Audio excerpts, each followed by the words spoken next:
Hey soccer friends, I just want to give a shout out to our partner, Team Player. They are changing the game on how you find the perfect soccer team for your player. Parents, this means no more endless social media scrolling to find information on teams. With Team Player, everything you need to know is just a few clicks away. It's simple, straightforward, and lets you find the best coach and team for your player without any of the usual headaches. And coaches, we all know how tough it can be to get your team noticed, but when you subscribe to one of Team Player's team plans, you instantly get access to set up an online team profile that allows you to reach more potential players and showcase what your team is all about. It's super easy and lets players and parents see why your team could be the right fit for them. And if you sign up using the promo code PITCH, you can try any team plan free for 1 month. So whether you're managing a team or searching for one, come on over to www.teamplayer.us. That is TEAMPLAYR.US. And come give Team Player a look. Family-owned Soccer Innovation is your go-to source for top quality equipment. Whether you're a player, a supportive family member, or a dedicated coach, they have everything you need to elevate your game. For players, their innovative equipment are designed to boost your skills and performance on the pitch.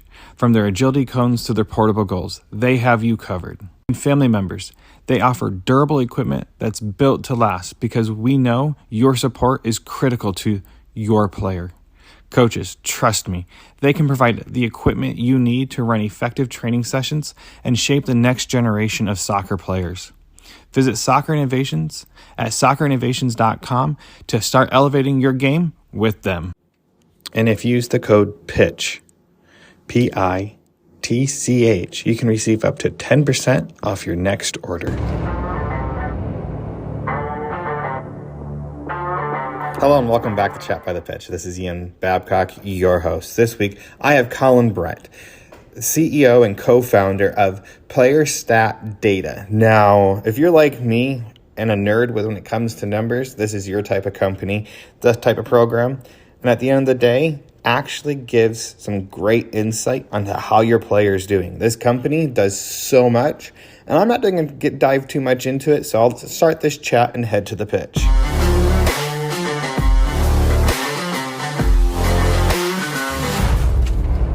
I'm Colin Brett, co-founder and CEO of Player Stat Data. At Player Stat Data, what we do is we are solely focused on youth soccer player development data solutions and levelling the playing field, essentially at youth soccer level when it comes to the data that they can access. We have clients at the moment in the MLS Next, in the NAL, in Massachusetts, and we have clients here in Ireland and one in Alberta, Canada. It's something that's growing purely because we believe that more and more youth operations realise the value they can get from data, and you don't need a data science or data engineering degree to make sense of it. So yeah, that's who we are. So where did you get your start in the beautiful game of soccer or football, whatever you want to call it? I'm 41 now. I've probably been playing soccer since I was 6 or 7 here in Ireland. Like everybody, it would be great to be able to make a living from what you love. So the dream, like everyone, is to be some kind of professional soccer player or work within soccer. Unfortunately, I wasn't good enough. I was nowhere near good enough. So I always tried to keep in touch with developments within sport, within soccer. And I became a soccer analyst for a company called Football Radar back in 2015, based in London. They actually went on to own Notts County, which I'm sure many of your listeners will be aware of from that Wrexham Disney show.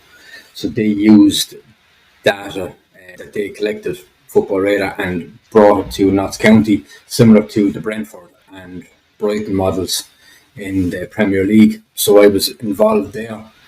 And that's what piqued my interest in soccer data and being able to watch soccer for a living, which is a nice job. Awesome.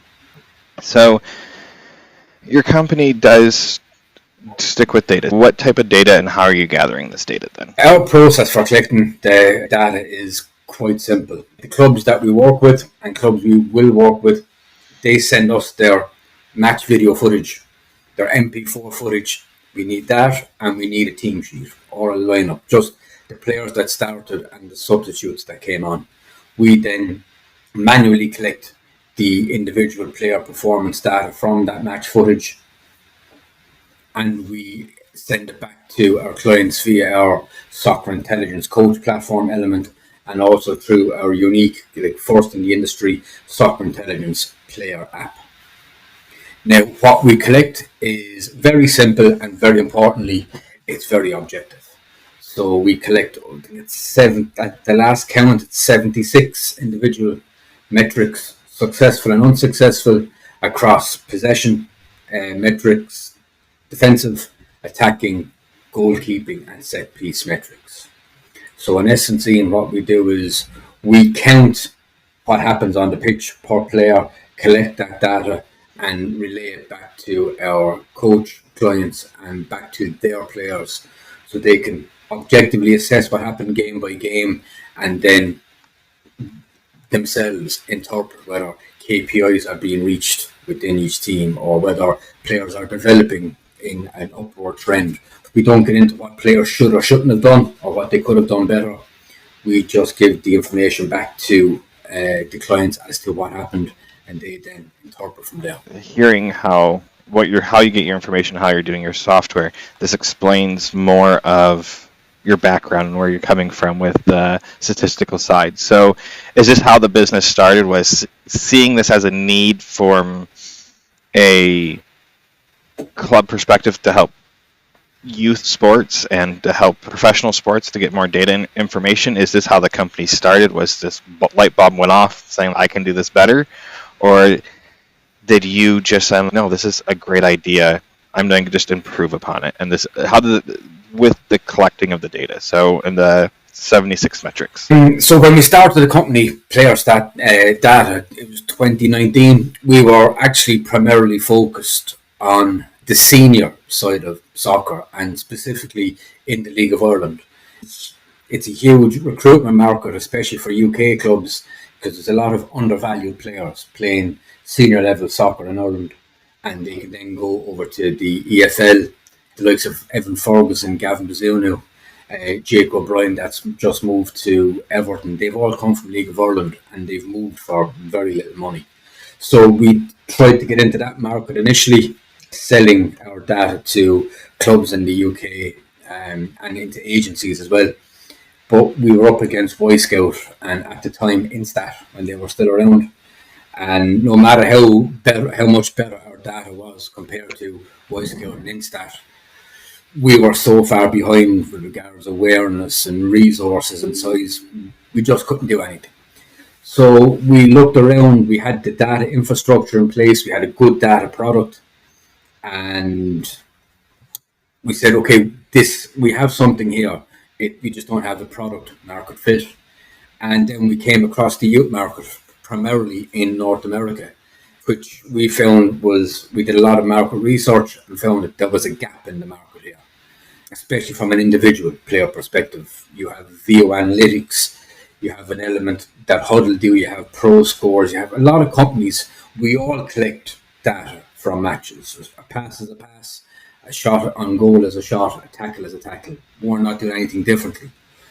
But we found that there wasn't such a focus on objective individual player performance outputs, and relaying that back to coaches, back to players, and back to parents. So that was a gap we noticed, and that was a niche that we've decided to focus on and drill straight down into that. So yeah, we believe we can do a lot better than some of the packages out there from the likes of VO Analytics, because we can tailor to each individual client.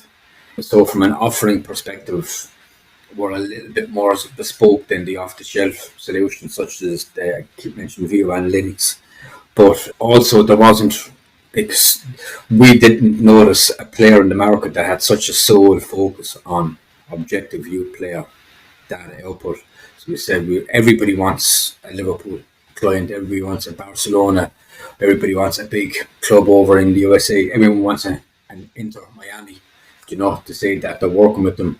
But there's a huge industry underneath within the youth game with clubs that have the video footage, but they don't realise that they have a gold mine of data insights within every single element, within every single match MP4 that we can unlock for them and give them back to them quite simply.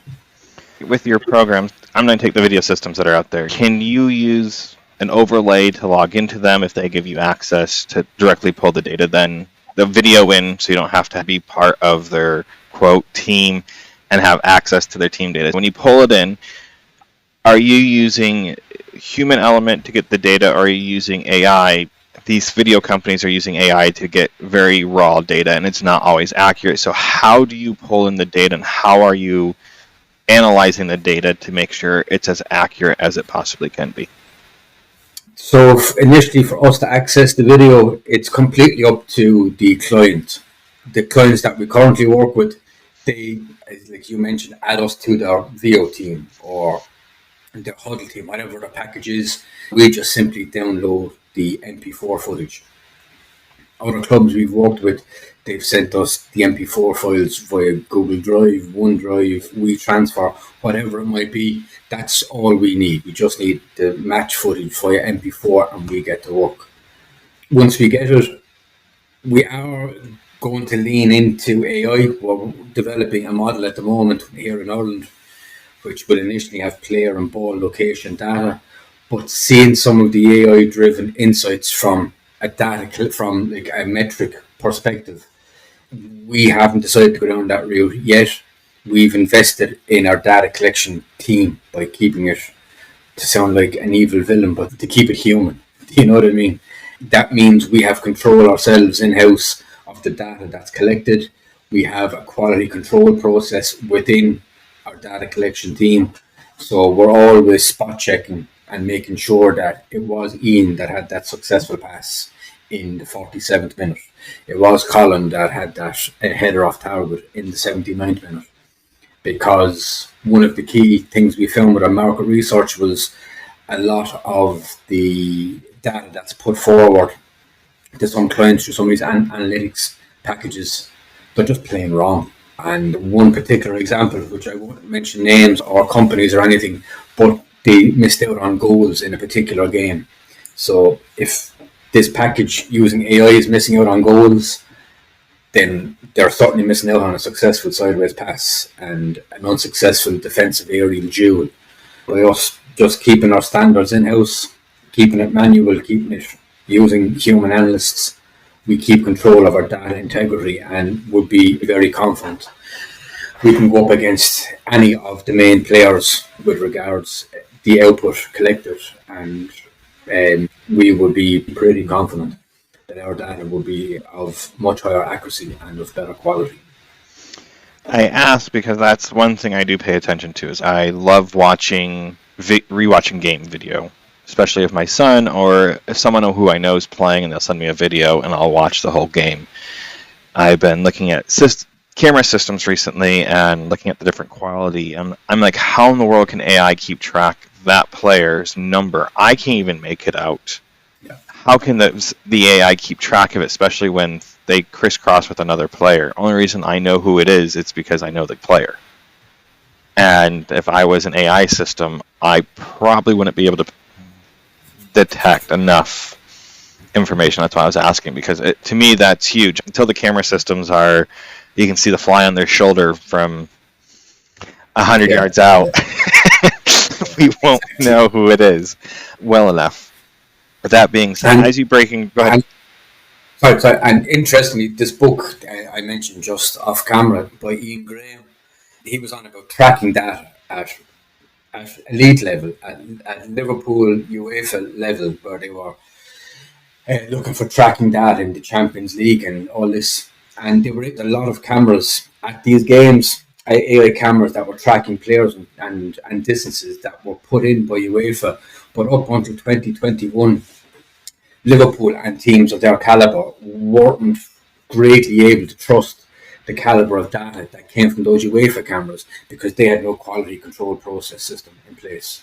So if UEFA didn't have it in 2021, with all the money they have and the technology at their disposal, it gives you an idea of, I think in many cases, clubs are happy to have an element of data. And anecdotally, a few other companies I've spoken with from more of a gambling perspective, so those companies that provide data to bookmakers and to private gamblers and what have you, an acceptable standard of accuracy is about 70%, which is 7 in 10 metrics correct.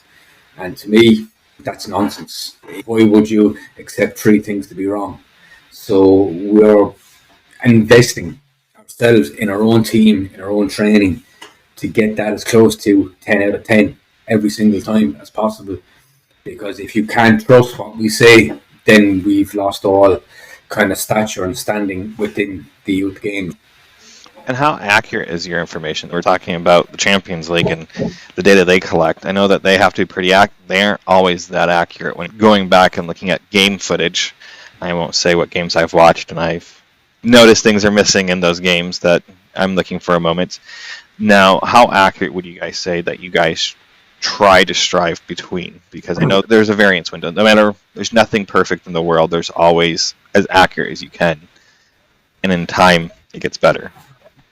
Our accuracy with the team that we have in place, can guarantee our accuracy is certainly over 90%.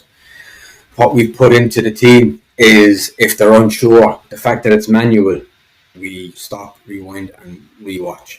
If we're unsure of who the player is, we then work out who it's not.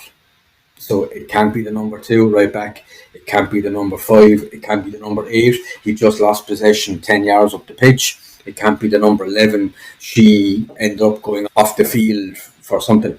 So we rule out who it's not and then walk deeper into who it is. It slightly slows down our process. We're about 2.25 hours to collect the data from a 90-minute game, but this extra layer of detail and care, it may only be for an unsuccessful tackle, but it's when they go in and look at all their video clips, each player, they can be pretty confident, yeah, these 50 events, these are all me, I won't be watching somebody else. Because if we're not right, we're not at the party. Our analysts are well experienced. A lot of them have come from Football Radar. It's hard to get a job in there, Ian, and it's quite difficult to keep it because there's such a focus on data accuracy and integrity. So we've all been schooled extremely well. So we've brought that forward. That it doesn't always happen where we have to stop, rewind. But in those cases where there's any element of uncertainty as to who it isn't just blind guesswork. We're not relying on an algorithm. We're digging in and saying, right, who was it? Sorry, who wasn't it? And then if that eliminates 8 players, okay, let's figure out which of the 3 could it be and then assign it to the correct person and we've figured that out. And with the data points that you're collecting, do you guys gather it per minute, per second of the game? Or do you guys, for timestamp purposes, so if someone wants to go back and watch a certain point that you're like, this is all the times I have this, is the video clip broken down with it, or is it just strictly stats? No, video clip is with us down to the second of the event. So through our player app, at the moment, the players and parents will be able to access every single event in a 10-second video clip that the player has been involved in per game. So how that works is it does 4 seconds build up, about 1.5 seconds of the actual event itself, and then the 4.5 seconds, 5 seconds after the event. So it gives you a bit of a background into the event. Then if it's just a successful pass, the successful pass is played at 5 seconds, and then you have the aftermath.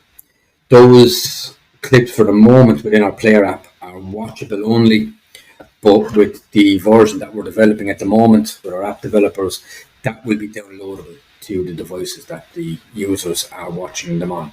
So that hopefully will be a feature in about 2 to 3 months max.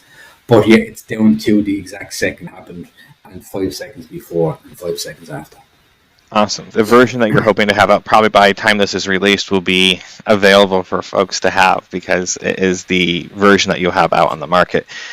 You gave me access to your app and a sign in, and I was playing with it. And I was very impressed with how easy it was to navigate, go through and change statistics and figuring out what I wanted to look at. And what was really interesting, I went through and selected them all, trying to figure out which one had no data in it.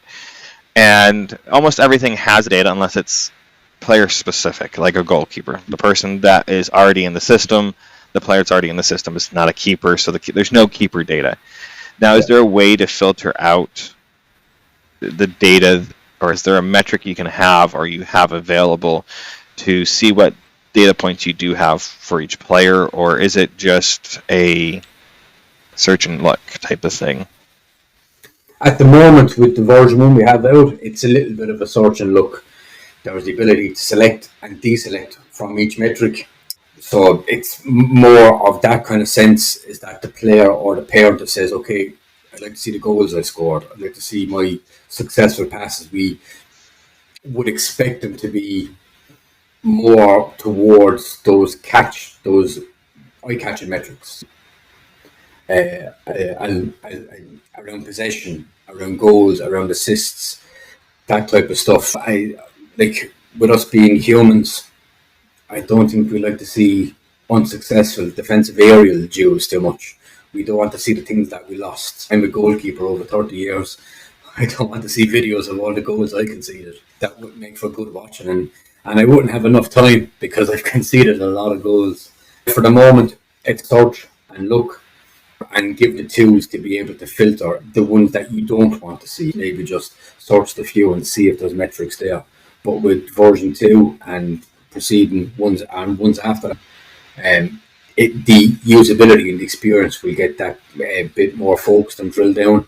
And we also hope to have an element where when you press on the metric name, a definition will pop up for some of those that might be that might need an element of explanation. But on the whole, we haven't created anything new apart from 1 or 2.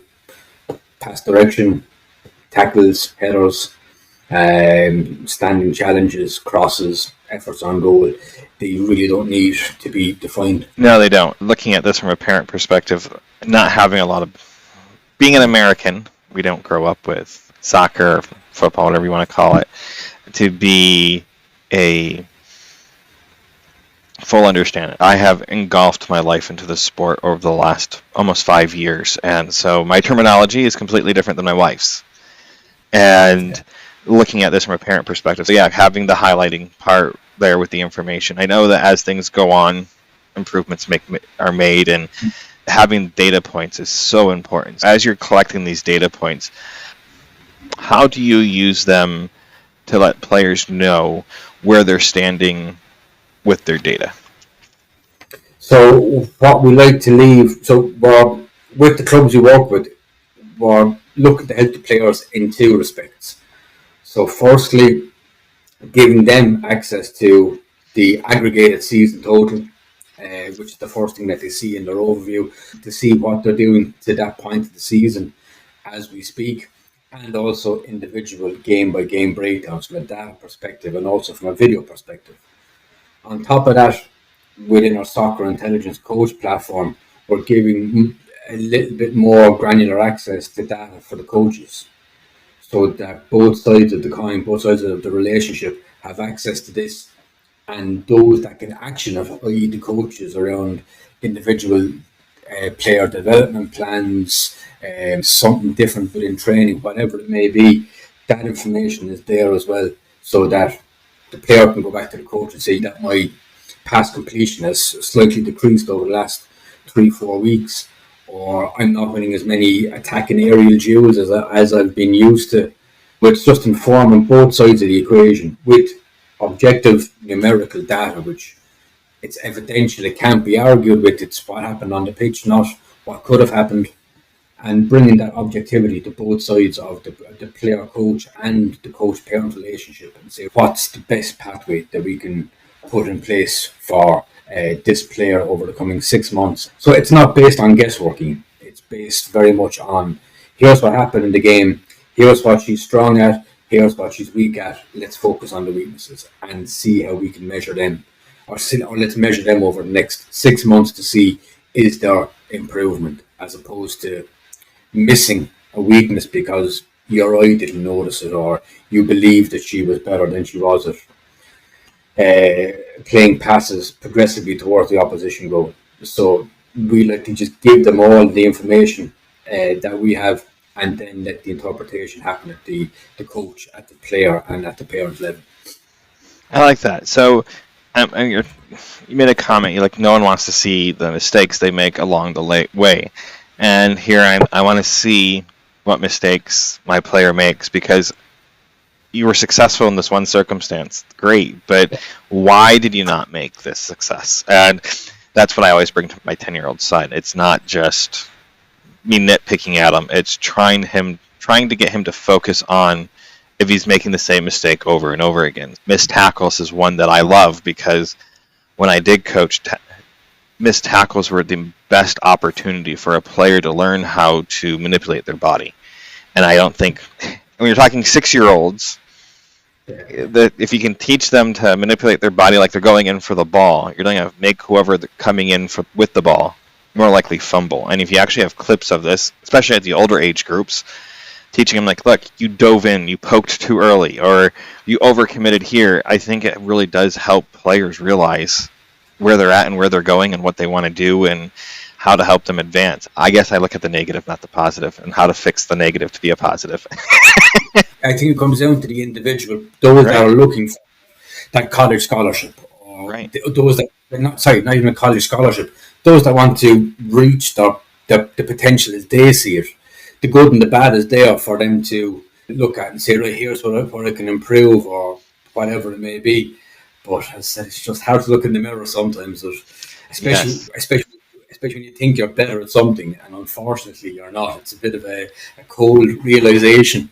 Sports are a cold and lonely path. I'm learning. It doesn't matter what position you play. My wife and I have had a lot of talks about goalkeepers, because we always hate when things come down to PKs, because you can only study someone for so long. It's like I'm trying to teach my son, yeah, you're great with your right foot, now learn how to kick with your left foot, so they can't get enough data points on you when you go shoot your PK. And all the advantages are there and also lost. Yes. There's no surprise. And that's how I look at the game. I look at it as very data-centric. I've always, as a parent and someone that, when I coached the kids, you're talking 6 and 7-year-olds going back, or 5 and 6-year-olds, not 7, 5 and 6-year-olds. And they were their jersey number. I had to dehumanize them in order to coach them. I know that sounds horrible as a person, but it helped me take the emotional side out of it, of coaching, and strictly try to help them better understand what they're trying to do. Because I was coaching my son also. He was no longer my son. He was his jersey number. And that helped me a great deal, because it dehumanized it for me, so I would treat him the same. Because I tend to harp a little bit more because he is my child. What I thought I really enjoyed seeing is how you guys were able to compare other athletes, where they stood with all the data matrix that you already had. So this is great, because someone that likes to see rankings and where players sit, and so they understand, hey, look, like, you have room to grow, and you're winning in this category, so let's get all your groups winning in your categories that are important to you. Or you're sitting dead last in tackles and winning tackles. Yeah. Why? And let's go. And that's, as a coach, I can't imagine having that for a team. I mean, just team stats alone. Forget the whole world, just your team or your club, the stats that you can gather. So with that being said, do you have, outside of the app, do you guys have it broken down elsewhere where a coach has it in their metrics where they can look at it differently? Within the coach platform, there is, roll back this ever so quickly, within the player app, they will be given a specific age, position, and a region. So they'll be able to see how they rank per metric against every other player of their age group in their position within specific regions. As we get more and more clients, we'll add millions more data points into our data bank, making those insights deeper and deeper. And it can go two ways. It can go the route that it can add to the player's profile when it comes to the college recruitment side of things, that yes, here's my highlight reel, but I'm also as a right back in New England, I have the highest pass completion over 20 games. I have the second highest defensive aerial duels, create the most amount of chances of any right back in New England, so on and so forth. That's where we're looking to go with it. But also, instead of just giving a blind number to some players, if they want to be the best, they also get to see how far behind they are from the best. So they may only be a percentage or two behind the best striker at U14 level for shot efficiency, which is the number of efforts on target compared to the overall total. So it gives that level of detail and insight, so that yes, I'm not the best, but here's what the best is currently, and this is what I need to reach to be the best. So it gives attainable and measurable targets for players, which we find if someone is better but you haven't got numbers behind, it's quite difficult. But if there's numbers behind what they do, here's what I can reach. From a coach perspective, within the coach platform, at the moment they can only do it across each team. So a coach with 17 players can identify who's played the most number of passes out of all 17 players, who's had the most number of successful passes out of all 17, the most number of progressive passes, so on and so forth. So it could be a bit of an eye-opener to say, I expect my number 6, my number 8 or my number 10 to be heavy in possession and to be able to dictate to play the game by the ball going through them. And if they're 8th, 9th, or 10th down the list, behind some wingers or some fullbacks, it brings that level of insight to the coach to say, okay, either they're not getting on the ball enough for whatever reason, we're not getting it to them, or they're not looking to get the ball. That's what I mean about it allows them to interpret their numbers as they see fit, not for us to go back and say, we've noticed that your number 10 isn't showing as often for the ball. We don't get into that. We just tell them, here's what happened, and here's what it has been over the season to this point.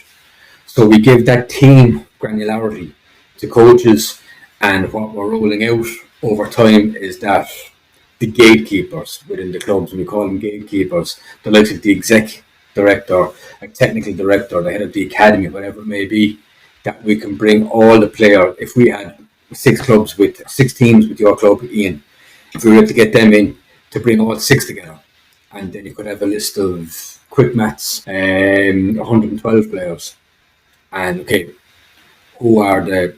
who's completing the most number of passes, who has the most efforts on goal, and then have a kind of an in-club ranking, and maybe nudge 1 or 2 players that you can be higher up this list within the club. So we're creating it so that ultimately it's not just a data dump and coaches and players and parents make use of what we give them. We want to mould it around what will work for them and what will have the greatest impact on their end. So I think that given those rankings, which not so big here in Ireland, but from my multi-year exposure to ESPN and the likes, rankings and numbers are quite big in North American sports. So to be able to give that back to coaches, players and parents at youth level, but also actionable. It's not just saying that she's number 3 in the state. What does that mean? To give that information to the player and to show them how far off number 1 they are. Hopefully they can get there. That's what we're looking to do with the player rankings, which also nobody else is doing in this space, which is really where we believe we stand out. I'm looking at this. You talked about many different aspects of rankings. Let's say someone has a game, their club or these families buy a package and they only do so many games a year. And they say, I'm going to do 5 games a year. We play 32 games. Will you be able to take their statistics you give them, and even if someone else buys a package, if my family buys 5 packages a year and another teammate buys 5 packages and we decide to do 2 different games, it's no longer it's my individual. I'm not looking at clubs. They give you your information, and so they give you the roster information. Will you just do the individual player, or will you be doing everyone still in the game because it creates more data points for you? Yeah. Well, our offering for the time being, we go above the parents for the time being within clubs, and we go straight to the clubs. And we say, okay, we sell 10, 20, and 30 game packages. So clubs can get what they see fit. But we go into the clubs primarily because, we found from market research that clubs needed something that allowed them to stand out from local rivals, to stop that player drain, to enhance their player retention strategies and player retention efforts by saying, look, that club down the road is offering you boom, boom, boom, but they haven't got this wonderful thing on your phone that you can get with us. So we've kind of jumped straight for the time being to the clubs and not go to individual parents because, to go back to your question, we will, to make it make sense, we'll have to collect the data on every player anyway. It makes sense for us company wise because it will still take nearly as long to collect the data on one player as it will on every player. You'll have to stop watch instead of fast forward to the point, unless it's a goalkeeper, and that can be quite simple. You just fast forward every time the ball is at one end of the pitch. But in general, for the accuracy leveling, we make sure that we don't take shortcuts. We don't cut any corners. We watch the footage. We take it all out. So it's for individual parents for the time being. I would just say to them, just sell us to your club and we can do a pretty good package whereby it gets out to all players, but obviously it may be just of value to some players and their parents for the time being. But going forward, as we grow and as we get more and more data into our data bank, we will be able to come up with a package that's player centric. So if the parent of a number 6 just wants it for their player, we will be able to offer that. But for the time being, it's a whole team package for the moment. And by going into the clubs and they deciding which teams they may or may not want monitored across our platform, that's our approach for now. We certainly will be open to the individual parent approach at some point, but just not now. Okay.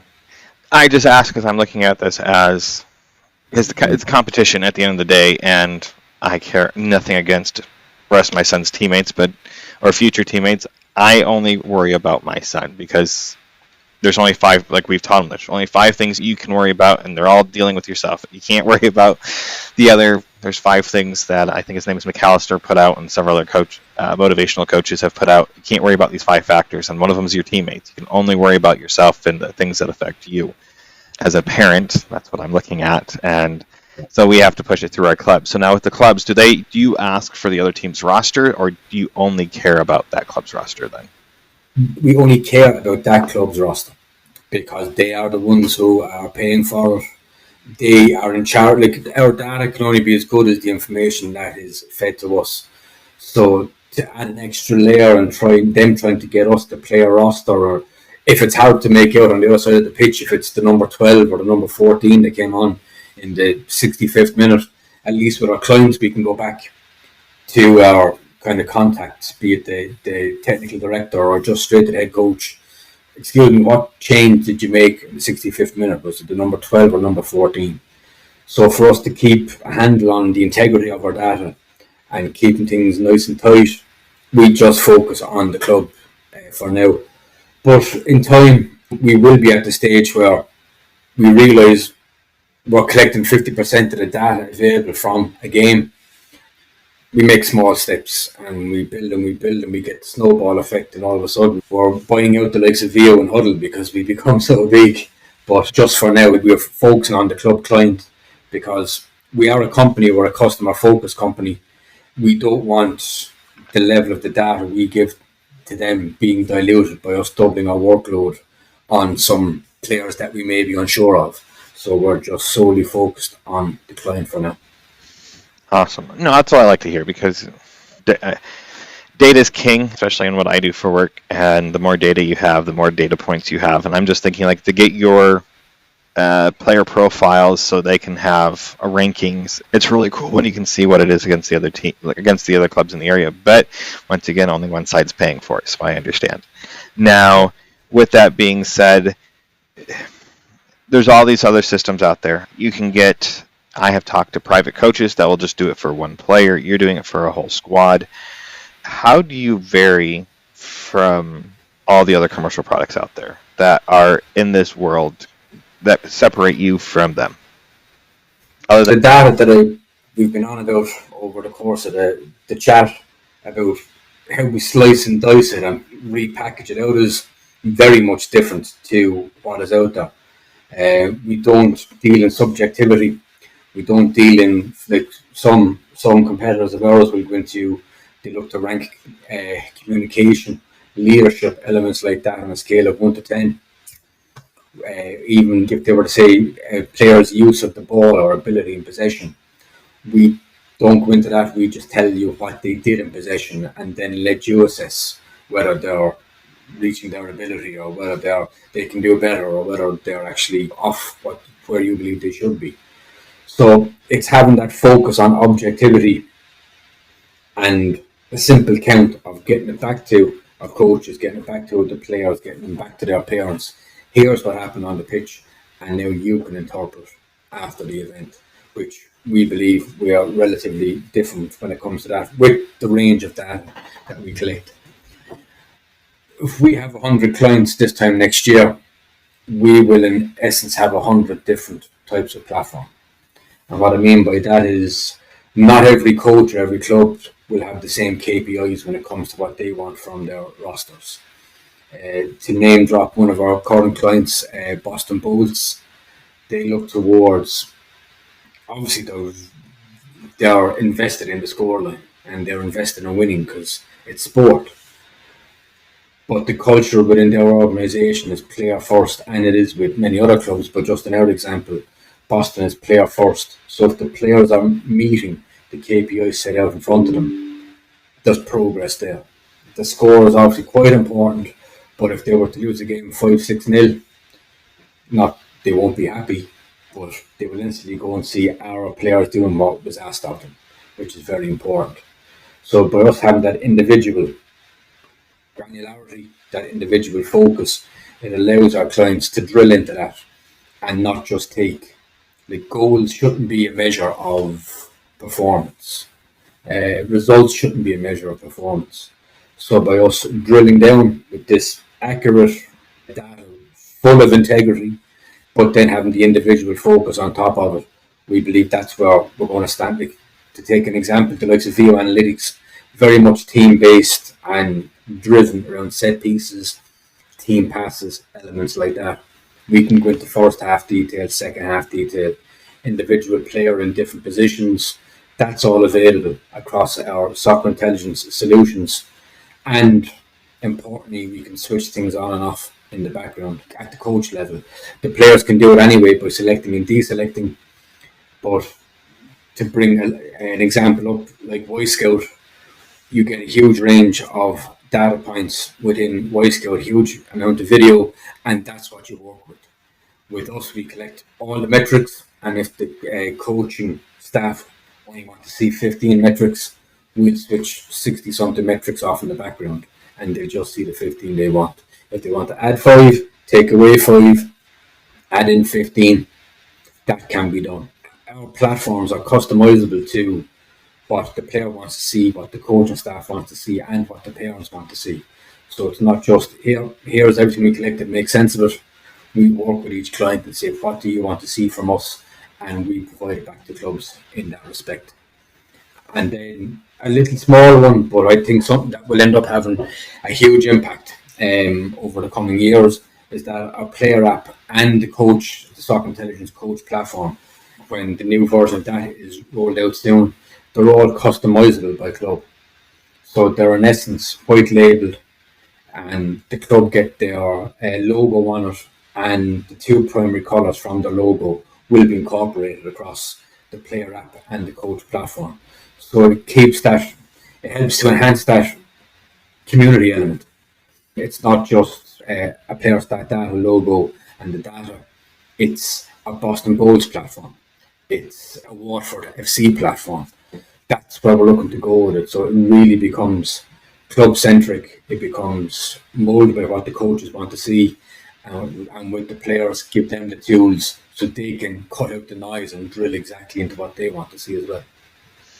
Now, I just came across some thinking more about this because my brain is data points. You talk about all the different stats. You talked about set pieces and things along that line. Successful. How far do you go into the set piece? Because it's delivering the set piece, the connection of the set piece, and depending if it's a corner kick, let's say, does it translate to a goal? And do you guys keep the metrics of how often does a corner kick translates to a goal, or from a header or a touch or an own goal, or do you guys have it broken down differently?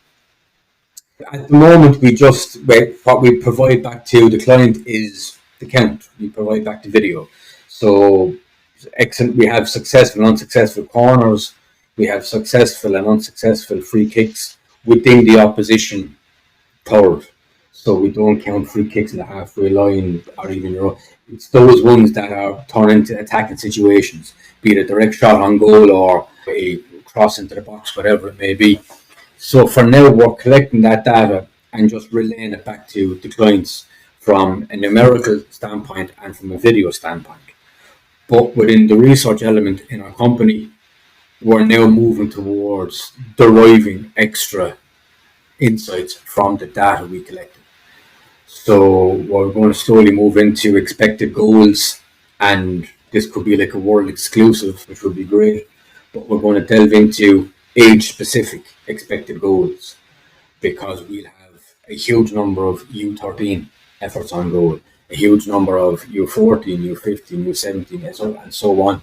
We'll have all those, and we can generate our own XG model specific to age groups, because a shot from 25 yards out is a completely different animal for a U13 player compared to a U19 player. And by going to that level of research with the data that we're collecting, it's all within our data bank, we can then roll that out across possession values, the effectiveness of an under 13 number 6 in possession compared to a U19 number 6 in possession. And that will then relate itself down to set pieces.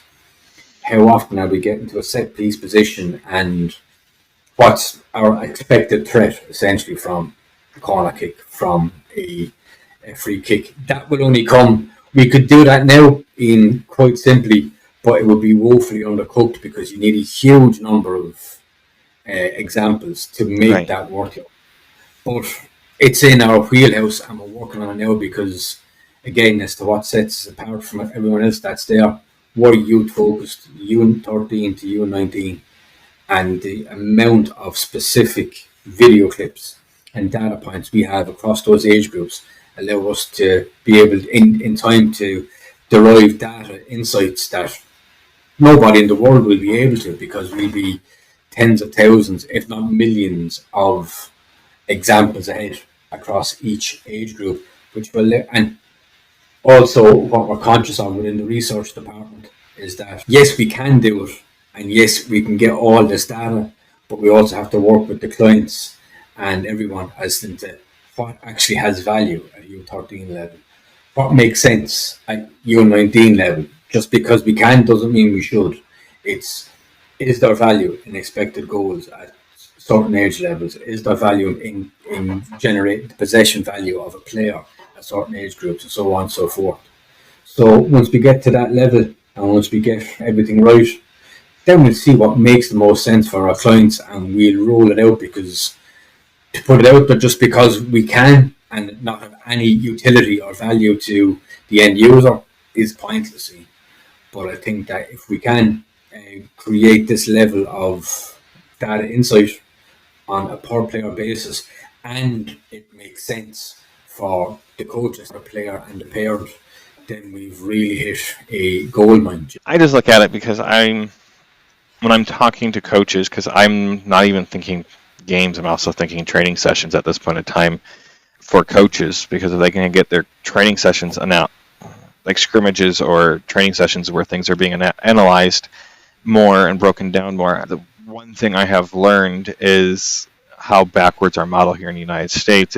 We are always worrying about the ball in the back of the net, the final score of the match, and not so much worrying about the completion factor of possession for the ball, or completing 1-2s, or a bounce pass. There's the 1-2s. There's the when somebody yells man on, they quickly pass it back and they switch it quickly. Things along that line. Are you guys going to have that data be trackable in the future, or do you guys already have some representation of that now? The likes of those bounce passes and elements like that, is it? We collect all that. We just need to be able to derive it from the output that we have.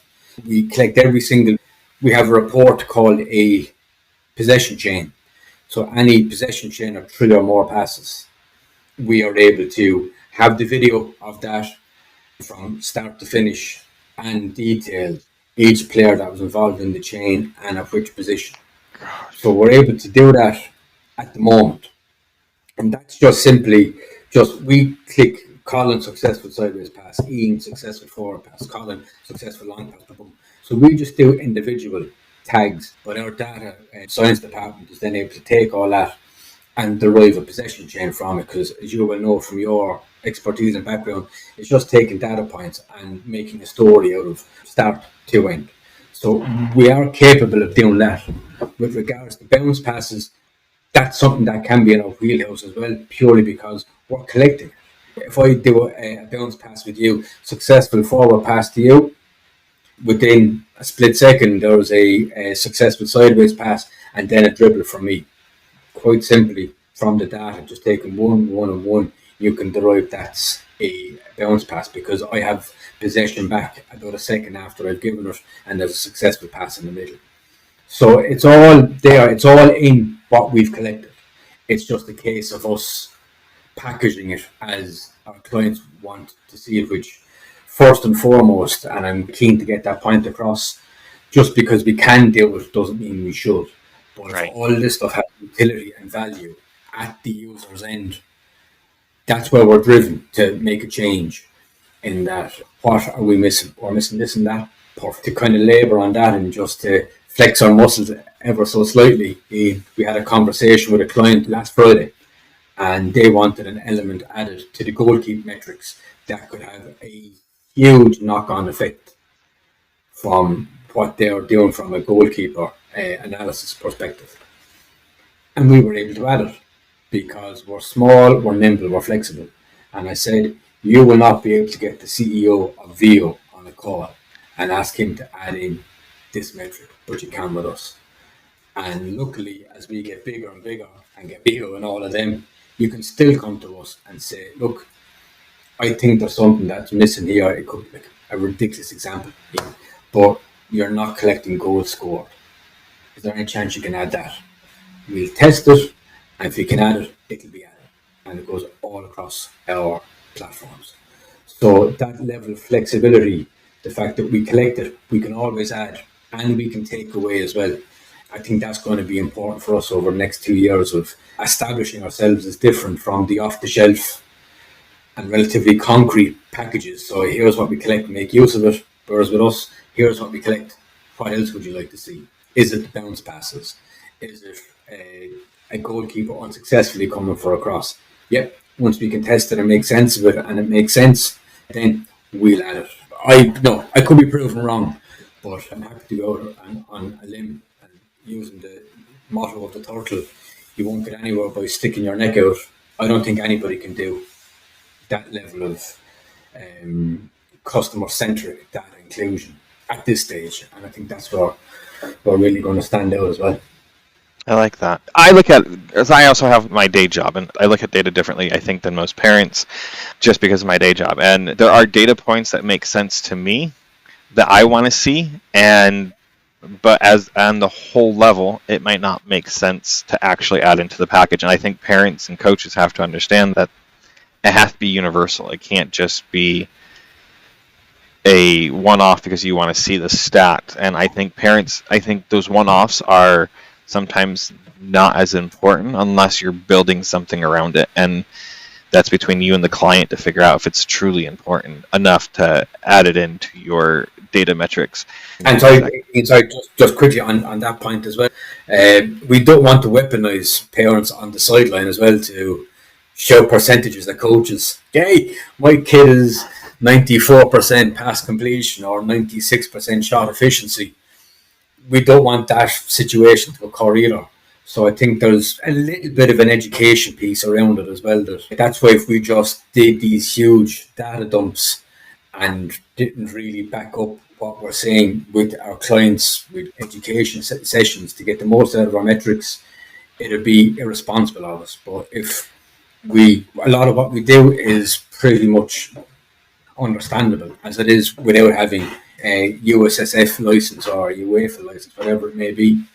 We just don't want to arm people with stats just for the sake of having stats. There has to be an end product to it, and we're very much focused on that. We don't want numbers out there for the sake of numbers. It has to be, and it always comes down to the benefit of the player, and that's why clubs, that's why coaches are coaching, that's why parents are paying the fees they're paying. They want the kid to play soccer and they want the kid to be as good as they can be. So that is the focus. You made a point. You don't want the stats to be weaponizing against coaches and clubs, and I think people don't understand stats fully. Just because you have a 94% pass rating, but why? Is it because you receive the ball and pass it, make a good successful pass right away and never dribble?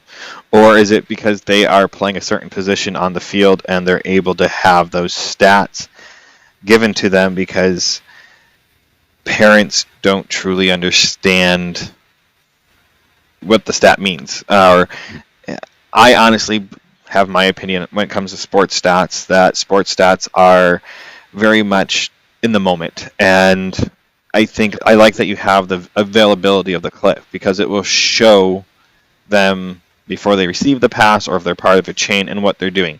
My favorite thing to watch is even in the pro level, they pass the ball, the next person receives the ball, they take a few dribbles, they pass it off, but everyone's standing still once they release the ball. They're no longer moving. And I think, yeah, you have a great stat that shows that you are passing and being successful, but what are you doing after the pass? And if you have that 5 seconds before and 5 seconds after, it shows that. And now it just dismantles the argument because I'll use my son because I can only use him as the example because I'm not doing out any other kid. He's maybe 10, but he passes the ball, and I get on him because he doesn't always move after the ball. He's playing center mid, and he passes the ball, and his job is to go make a new passing lane somewhere else or move with the transition, and he's there ball watching. And it's like this is a great chance. Like he has a really good successful pass, putting the ball in the right spot. Maybe not be a successful pass, but putting the ball in the right spot. Sometimes stats don't show that. If you're giving the great pass and you'll watch it in the pros, the player will make a great pass and someone decides to give up because they don't think they'll be able to get there in time. The defender who was behind him made it to the ball. So it is those moments I think parents need to understand. Stats don't lie, but they also don't tell the whole story. Look, it's a successful sideways pass. You're not passing the ball forward enough.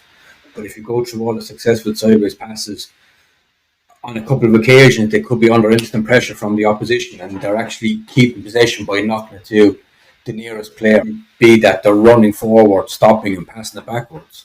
Bringing the numbers and the video together gives a much clearer indication. And also, as you spoke there, I was thinking of one of our metrics called loss of possession. So it's when the player is dispossessed by the opposition or an unforced error where they lose possession. So yeah, you can say, well, you've lost possession 11 times in that game. But if you watch 11 of those clips, they could be hustled and harried even before they get the ball. They could be double teamed. There could be a number of reasons as to why that's the case. And the video will give that extra. Obviously, the number 11 will bring your eye to, okay, we maybe have a problem here. But the video will give the context behind the numbers. And one without the other, I don't think does justice to the other. Just having numbers, it's not going to give you that video context behind. And just having video, you're not going to watch 900 plus video clips of every single game. They certainly both work in tandem. How do you feel you guys differentiate from the major camera systems out there? Because they all use AI. The major one that you guys have that they don't have is the human element. But what else do you feel that you guys offer that is different than everyone else that's out there right now? I think from the major operators that are out, well, the major ones, like I've name dropped View and Huddle quite a bit. They focus on a range of sports at a range of levels. And none of us, I don't believe, are reinventing the wheel and coming up with this crazy metric that's going to revolutionize soccer. As I said, a pass is a pass, a cross is a cross, a tackle is a tackle. But it's how we're able to, we don't have this approach where here's what we do, take it or leave it. We say, here's what we do, how can we make this work for your club? How can we make this work for your players by molding the platform around the club needs and giving the tools to the players to see exactly what they want from their game performances. From a tech perspective, some of the companies I've mentioned, they've raised tens of millions in VC funding and what have you. We can never say that we have better tech than them. But I do believe that our soccer intelligence solutions, be it soccer intelligence coach and soccer intelligence player, we're able to give that elite level performance data, output and insight, along with the video, back to youth coaching staff, back to the youth players, back to the youth parents. And you don't need a degree in soccer to be able to decipher and understand what we're given. So it's having that youth focus, understanding our youth segment and producing a data product that can be used within this youth segment. That's where we stand out solely, because it goes back to what I said about 2 or 3 answers ago. Just because we can doesn't mean we should. It's what does the coach want or need? What does the player want and need? I quickly shift over to one of our other elements that we're standing out on from a partnership perspective is that we have player tracker companies coming to us that we're now able to unlock that full player performance picture by amalgamating the raw GPS data output from the vests and the trackers on the back and layering our data on top. So that you may have had 14 sprints in the game, perfect, but were 10 of those running over to the sideline to get a drink of water, or 10 of those chasing a pass that put you through on goal for a 1v1 opportunity, or did you lose possession and you had to sprint back 10 times to try and get the ball back? We're able to give that layer of context within the youth game because we focused solely on specific age groups within a specific region, i.e. North America. So I honestly believe that's how we're going to stand out. How we stand out is we can't beat them on tech insofar as they have the money, they have a huge resource to be able to create great cameras and to use AI to hopefully get a bit more accurate. And I can just smile and nod and say that we're more accurate than they are. But it's how we approach the data we collect and how we relay it back to the end user. And nobody at the moment has this kind of approaching. Is there anything we have missed so far that you would like to touch on? Our message is quite simple. If you have a video camera, if you have a pixel art camera, if you have Speedio, even a Huddle camera, whatever it may be, if you have a camera at a match and you're not getting any data output from that video camera, you're missing out on a huge bank of data that can power player performances and player development pathways further than you can even realize. It's all there. It's all in the video footage, and it just takes someone to release it from the footage. Within our research, we found early doors was that a lot of clubs hadn't the time or the resources to be able to spend hours and hours to take this data and footage, put into a spreadsheet and maybe make sense of it. Now they don't have to. They just upload the games as they were going to do anyway, tell us the starting 11 and the substitutes, and then a couple of hours later they get back this world of insights and output that up to this point wasn't within their reach. Reading the book, the Ian Graham book, some clubs that we work with are already doing some of the stuff that he's been using at Liverpool over the last 11, 12 years, or used Liverpool, over the last 11, 12 years. What obviously they do it to such a greater extent, and such, with throwing millions and millions of cameras around the roof of Anfield so they can capture player positions. There's obviously layers of granularity they can go into that they can afford, but also that they need to go into because of the high stakes sport with which they're playing. But the actual basics of what they do, the generation of data collection and what they do with it, that's not out of reach for a U13 club in Texas. It's not out of reach for a U19 club playing in the ECNL in Washington State. It isn't. And the power of data is there once you have the video. And within what we do, so you don't need licenses, coaching licenses, degrees, sports science degrees, whatever, to make sense of the data we put back. It's very much focused on the end user, and it's easy to digest. And you never know that those couple of games worth of matches or footage that you sent to us, it could open your eyes to things that you'd never have seen, or it could maybe say, oh, sorry, I thought somebody was much better, something than they are. We need to work on that, and all of a sudden a player becomes better just on the back of evidence that's in front of you. It just hasn't been teased out to such a great degree. So what do you know? We're great. I like it. Say the stuff is there. Even if it's not us, it's with someone else. Data shouldn't be such a taboo for some people. It shouldn't be. It can be a lot easier to digest and bring into your operations than you may believe. So I think clubs should dip into it because it can really change players' pathways over the long term. So I'm going to go over a quick recap just because we've covered a lot of information. So the age groups that you cover, from the sounds of it, it's pretty much 11v11 field size, a U13 to and up. I won't give a stopping age because if someone approaches you with something slightly older, I would hope you guys would do it. Then how do you guys provide 76 metrics for data? How do you help with players trying to get recruited? Because even if it's going pro or collegiate here in the United States, data is important because, like you said, we are very much data-focused people, and how can you help them get to the next level then? Well, we can enhance our chances, should we say. We don't want to be snake oil salesmen and say we definitely get them a college play. But within the soccer community here in Ireland, I tell them the element called a highlight reel, which I'm sure college scouts are inundated with, and college coaches. And my own idea around that is I'm a goalkeeper for many years, and outside of goal kicks, the one thing I've probably done the most is concede goals.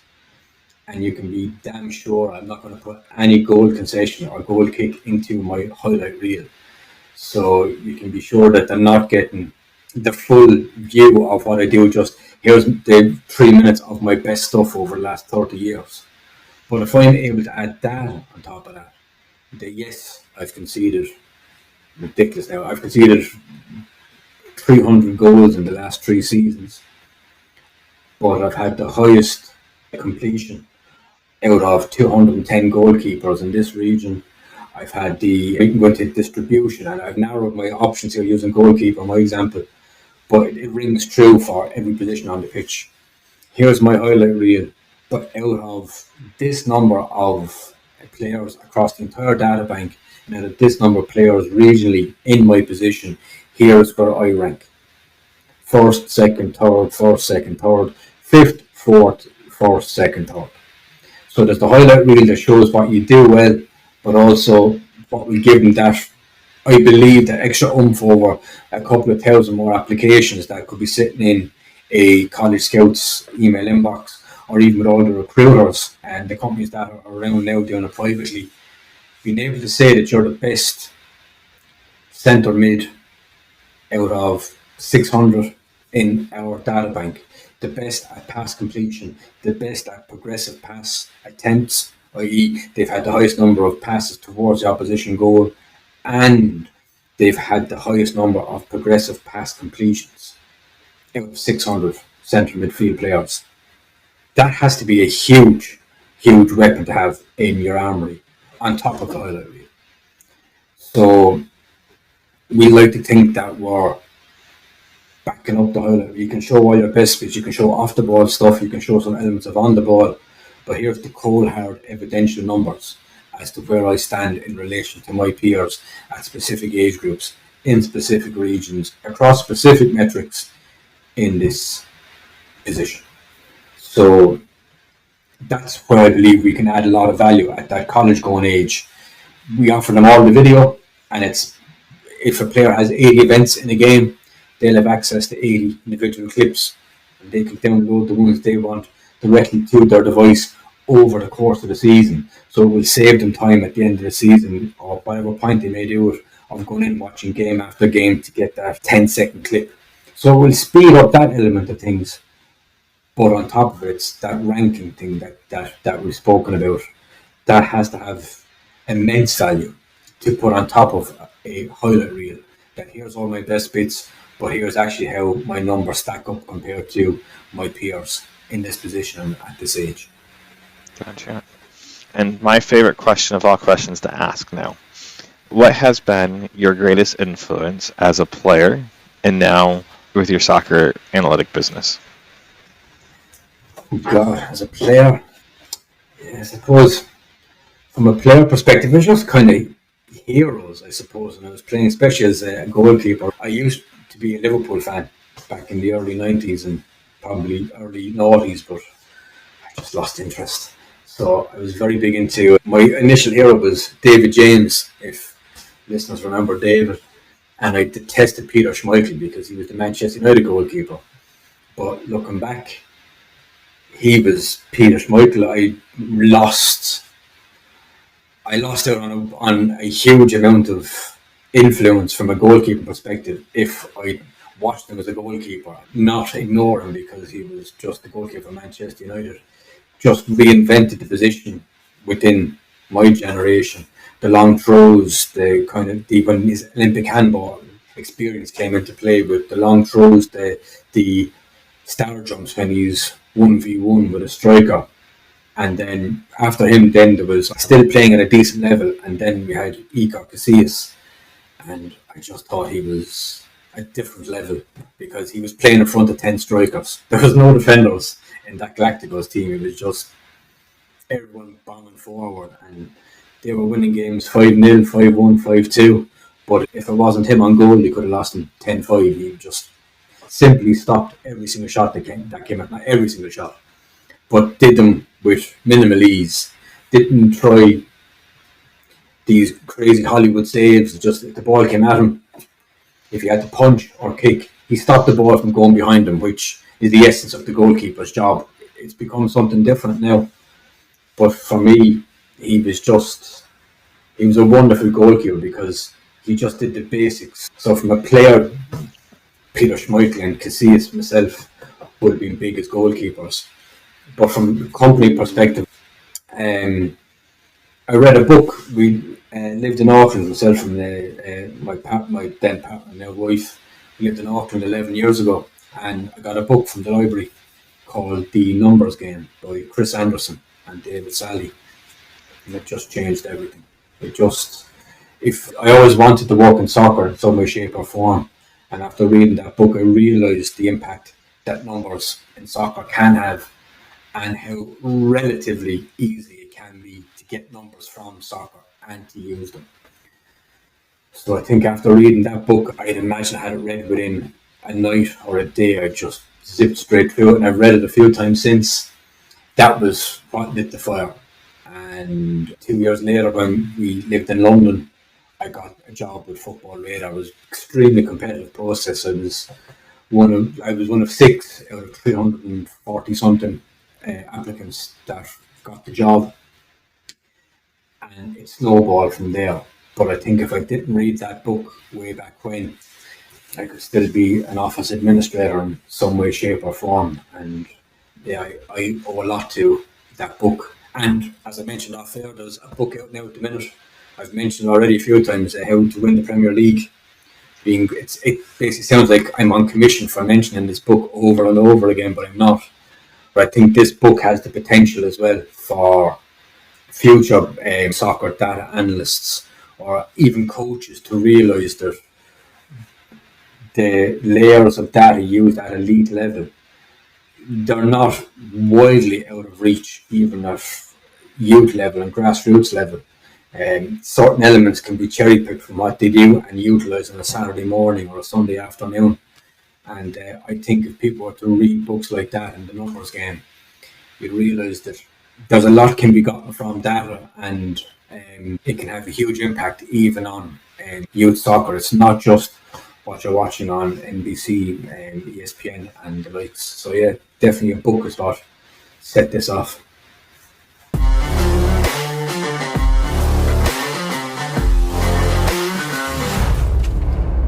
Hey everyone, I hope you all have enjoyed this week's episode of Chat by the Pitch. Colin was a great guest to have on. We've gone back and forth a lot since this interview, I feel. And I feel like he provides a great service. His business that he co-founded is phenomenal.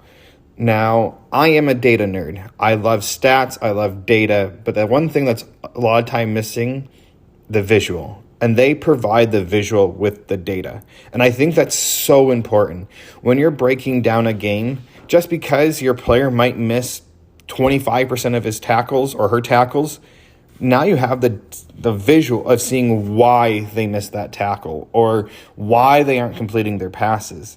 And I think that's important because at the end of the day, your player might be doing everything they're supposed to be doing. It might be an outside circumstance that broke up that pass or stopped them from making that tackle. Now you have the visual evidence of it. Or you could be like me and being a little bit more negative and say, hey, you missed this because you're not moving your body this way. Or you didn't make this pass because you didn't look up before you made the pass. But at the end of the day, the data they provide is phenomenal. The programming that they are doing behind the scenes to get this done between the human element is phenomenal. And it's not going to be inaccurate. I'm not going to drop names or systems that use AI, but I'm going to tell you this is going to be more accurate than those AI systems. So I think you might want to give them a try. Check out their website, download their app, and see what they're all about.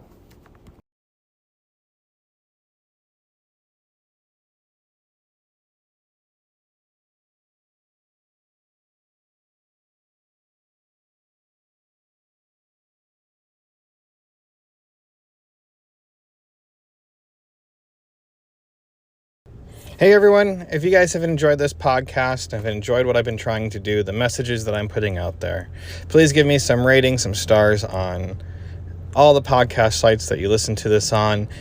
Give me a review, share this, share with others. The more I can make this grow, the more I can continue doing this. I'm really trying to make a difference in our soccer community. So I hope you guys have enjoyed all this. And until next time, I'll see you at the pitch.